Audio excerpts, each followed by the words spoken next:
choice but to trust you. Pinagtatagal ang daga at ipos dito. Kung hindi ka sanay, pasaklolo ka na sa inyo.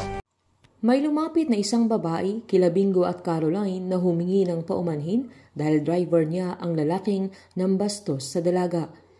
Nagawa pa niyang hampasin ng hawak niyang paypay dahil maling CR ang napasukan niya, na agad-agad namang pinatawad nila Bingo dahil naawa din sila, lalo't pipi ang lalaki.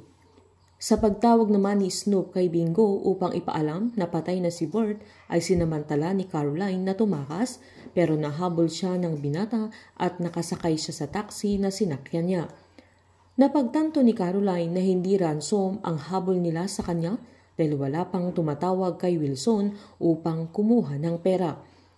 Giniit naman ni Bingo na ramdam niyang nasa tabi-tabi lang ang mga taong gustong magkidnap sa kanya, sabay nagpakilala ang binata sa dalaga na niloko pa ni Caroline nang akala niya ay siya si Tarzan, lalo't mahaba ang buhok ni Bingo. Inasar naman siya ng binata na anong ibang tawag niya sa dalaga maliban sa ma'am, na agad namang sinabi ni Caroline na Ling, kaya niloko ni Bingo na darling, duling o singaling ang itatawag niya sa kanya. Nagulat naman si Bingo nang dumiretso sila sa presinto. Habang pinuntahan naman ni Minda si Gina, na agad niyang sinabing may sinend siyang email kay Minda na kailangan niyang i-print, kaya lumabas din siya agad sa office ni Attorney Gina. Nagulat si Minda nang makita niya ang paper na gumawa si Gina ng constitution na pinagawa ni Wilson para sa kanyang pamilya. Dahil sa may anak si Wilson, kaya ginawa ito ni Gina at siya ang attorney, kaya alam niya ang gagawin niya para makinabang din sila ng anak niyang si Carlo sa yaman ng kanyang ama. Agad namang pinitsurang palihim ni Minda ang copy nito at sinend niya agad kay Cindy, na hindi alam ni Gina na magkasabwat ang dalawa, lalo't si Cindy ang tunay na asawa ni Wilson. Sa paglabas ni Cindy sa kanyang doktor ay agad niyang binasa ang message ni Minda na dahilan na pinakansel niya lahat ng meeting niya dahil pupuntahan na ni Gina si Wilson sa kanyang opisina upang ipresent ang bagong constitution na pinagawa niya sa kanya. Kahit alam ni Attorney Gina na mainit ang ulo ni Wilson, ay alam niya kung papaano niya makukuha ang kiliti niya. Problemado si Wilson dahil hinold ng mga yaw ang project nila na milyon na ang nawawala sa kumpanya niya araw-araw dahil ayaw mag-apologize ni Caroline sa mga ito, pero hindi siya sinisisi ni Wilson. Habang nireport naman ni Caroline ang pagkidnap sa kanya, pero sa nakainom siya ng sleeping pill sa panahon yan ay hindi na niya maalala ang mga nangyari, kaya sinabi niya sa mga pulis na si Bingo ang interviewin nila, lalo't andoon siya sa sandaling yun na sinasabi niyang niligtas siya at nagbayad pa siya ng 200,000. Sinabihan pa ng pulis si Bingo na pwede niyang maging suspect dahil sa nangyari, dahil hirap nilang paniwalaang tinubos niya ang dalaga ng malaking halaga. Habang kinakausap ng pulis si Bingo ay tumakas naman si Caroline dahil napagtanto niyang si Edward ang nagpakidnap sa kanya.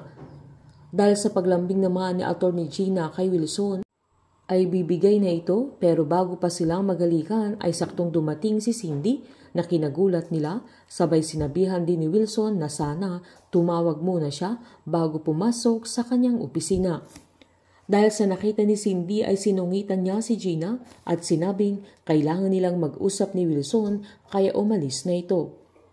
Galit na sinabi ni Cindy sa asawa niya na gumagawa siya ng lusot para mapunta lahat kay Caroline ang yaman niya, na agad tinanong ni Wilson kung kine-question ba niya ang decision niya, pero sinumbat naman ni Cindy na kailangan niyang mag-explain, sabay sinumbat niyang matagal nang patay si Divine pero araw-araw niyang nararamdaman na buhay pa siya para kay Wilson dahil ang lagi niyang inaalala ay si Caroline, pero mas nagalit lang ang kanyang asawa at wala nang nagawa si Cindy.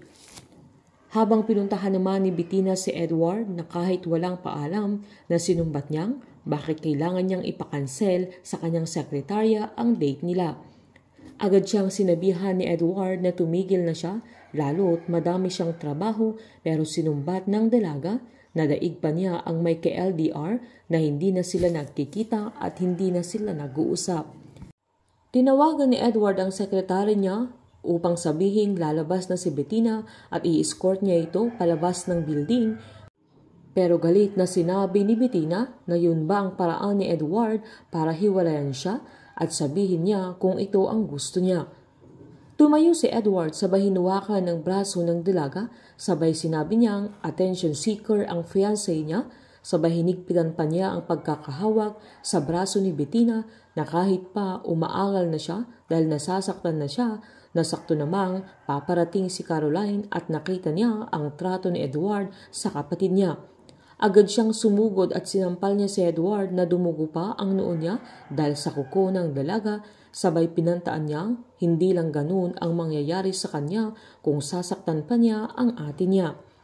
Giniit ni Caroline kay Bettina na dapat hindi siya mag-alala kay Edward dahil kailangang maalog ang utak ng fiancé niya dahil hindi lang siya cheater, isa pa siyang kidnapper na malakas ang loob niyang siya ang may kapakanan sa pagpakidnap sa kanya na kinagulat ni Bettina at todo dinay naman si Edward.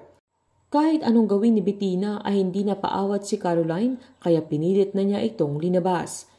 Habang wala nang makakapitan si Caroline sa mga sandaling yan at si Bingo na lang ang nasa tabi niya na kahit pinagtataboyan na siya, kaya no choice ang dalaga kung hindi tumira na sa bahay nila Bingo.